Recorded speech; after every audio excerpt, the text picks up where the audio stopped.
Hey teacher friend, it's your class right in your classroom, but sometimes when you take them out into the hallway, those hallway transitions can be a little bit tricky, or if you have younger students, you feel like you are hurting some cats, is what we used to call it. Then I can help you out with, today I'm going to share with you 3 effective hallway strategies for transitioning your students. And be sure to stick around to the end. I'm going to give you a tip on what to do if you get stuck in the hallway with your class.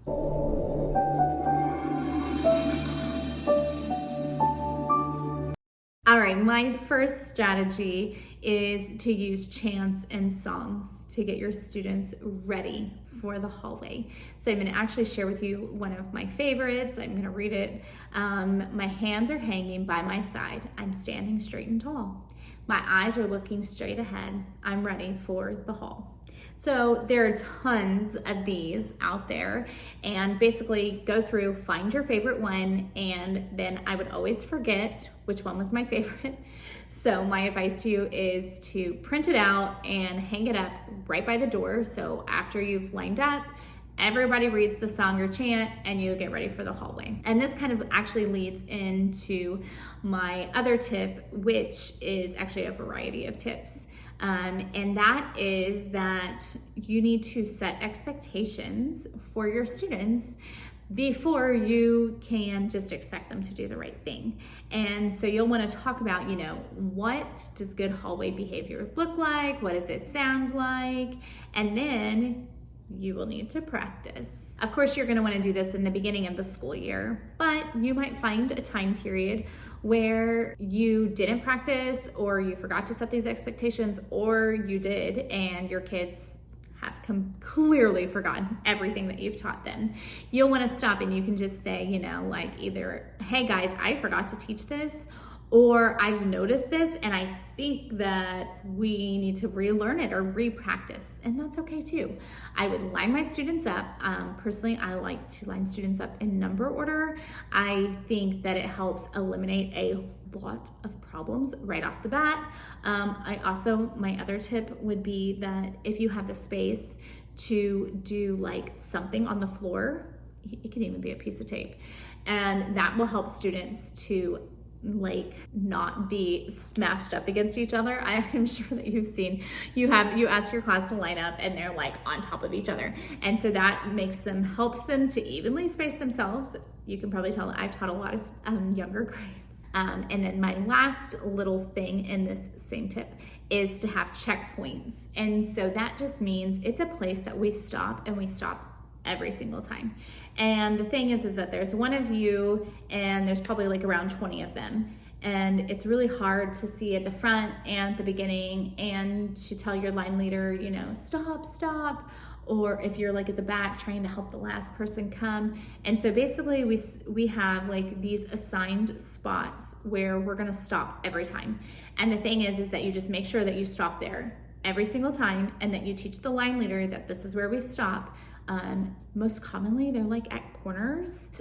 You might also have to stop well before a corner too, so it might also be like a certain classroom. And this just helps your line get into a really nice flow. It helps your kids to go, they can stop, and then you can look down your line, see if there's anybody that you need to fix, check and see if it's like a good time to cross or to go, turn, whatever, if there's another class coming. Honestly, sometimes the kids, if you don't have that, they'll just go and be smushed into another class. I don't know, it doesn't even faze them. So checkpoints will definitely help that with your number order and setting expectations and practicing. I guess I actually have 4 tips. And so my next one, tip number 3, is to create empathy. Now, I couldn't find a good read aloud that I really like on creating empathy in the hallway. The only way to really create empathy in the hallway is that when we're in our classroom, if there is a noisy class outside in the hallway, to stop what we're doing, doesn't matter what we're doing, and we talk about it. We talk about what was that? What was that noise? Who was making all of that sound? What did it do to us? How did that affect us, like learning? Because usually the kids, they'll say, oh yeah, I stopped learning, or like I stopped working because like I was writing, but then all of a sudden like I couldn't hear the story because there was all these people talking. And so we say, oh, well, we don't want to be that class. And we talk about like what we could do to make sure that we are not that class walking in the hallway, and that's the whole reason why we don't talk when we are in the hallway. All right, tip number 4 is that you might need to use some kind of like an incentive for your class to help them in the beginning wanting to do the right thing. And so 2 incentive ideas that I have for you today are that you could have a secret student. Basically, before you walk out of the room, you pick a student. You can use like popsicle sticks or whatever, and then you watch that student the whole time. If when you get back to the classroom, the secret student was doing the right thing, then they get some kind of a prize or whatever your classroom economy is. They could get like a hole punch, $1, a dojo point, or if you're doing more of like an intrinsic motivation, then maybe everybody just does like a certain fun kind of cheer for that person and you move on with your day. For me, that was always a little bit too much. I wanted to be able to focus on the whole line, and I would forget like who was my secret student, who I was supposed to be focusing on all the time. So I don't use secret student. Instead, I prefer to use class compliments. And I like this because it flows into all parts of our day, not just the hallway. But basically, we get a lot of compliments when we're in the hallway. I've done this 2 ways. One is that we can build the word compliment, which I really like, especially for older students, because we're practicing spelling that word over and over again. We gain a letter. Or a compliment jar where so many stars or whatever go in the jar. And if they get a compliment, they can get a compliment from me, or they can get a compliment from another teacher. Then they would earn like 1 star in their jar. And when we got 10, we would have a compliment party. And if you need ideas of what rewards and things that you can have, you'll want to check out this video here on free rewards, which would be great and perfect for a compliment party. But basically, the thing I loved also about this compliment jar, especially when I taught kindergarten, is that we had 10 stars, and say we had 3 stars, then I would say, okay, how many more do we need? 7. And I was constantly doing that, like refocusing of like 3 plus 7 makes 10. So we were also like doing math at the same time with our compliment jar.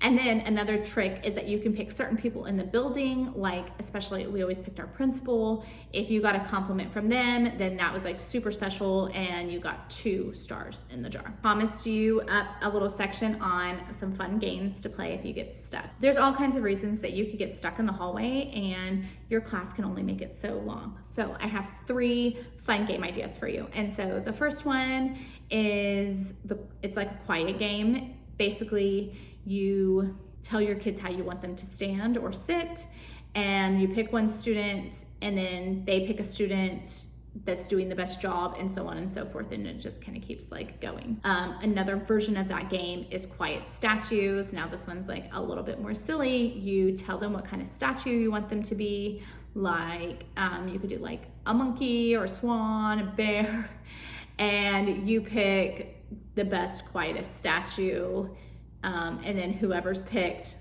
will pick the next statue, and so on and so forth. And then the last game that you could play isn't really a game, but you could do like some quiet, fun yoga poses. You would have to have those pre-planned ahead of time. So I do like the quiet games best because those are the easiest for me to like come up with like on a whim. I really hope this helped you with some hallway transition ideas for your elementary classroom, and I can't wait to see you back here next Sunday.